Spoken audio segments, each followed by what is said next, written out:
Denne Python-kode bruger News API til at hente nyheder om kunstig intelligens (AI) baseret på et søgeord. Koden gør brug af requests-biblioteket, som sender HTTP-forespørgsler til API'en og behandler svarene for at vise relevante nyheder. S. API-nøgle og basis-URL. Koden kræver en API-nøgle for at kunne hente data fra News API. URL'en, hvor alle forespørgsler sendes til, er https://chat-news-api.org v2 everything. 2. Funktionen find AI nyheder.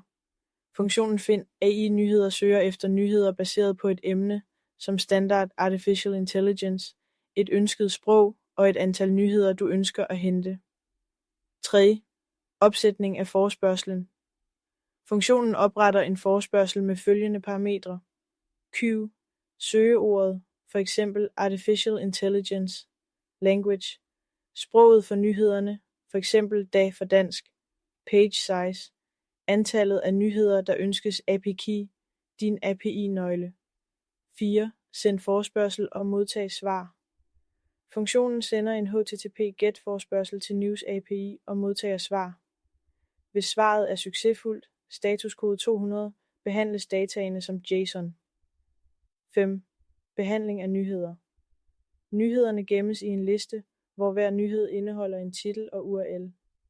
Hvis en titel eller URL mangler, bruges standardtekster som ingen titel eller ingen URL. 6. Fejlhåndtering. Hvis API-anmodningen ikke lykkes, vil koden vise en fejlkode og den fejlagtige API-respons. 7. Eksempel på brug af funktionen.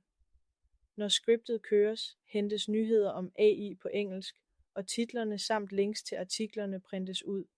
Hvis der ikke findes nogen nyheder, vises beskeden ingen nyheder fundet. 8. Samlet funktionalitet. Denne kode gør det nemt at hente og vise nyheder om et bestemt emne, for eksempel kunstig intelligens. Du kan bruge den til at få hurtig adgang til de nyeste artikler på dit ønskede sprog.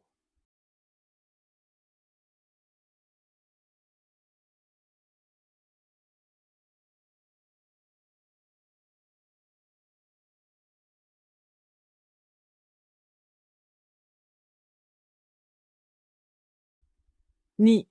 Forudsætninger og afhængigheder. Du skal bruge requests-biblioteket, som kan installeres med pip install requests. Du skal også have en API-nøgle, som du kan få ved at oprette en konto på News API. 10. Mulige fejl og løsninger. Hvis API-nøglen er ugyldig eller udløbet, skal du opdatere den. Hvis ingen nyheder findes, vises ingen nyheder fundet. Hvis der er problemer med internetforbindelsen, vil forespørgslen mislykkes.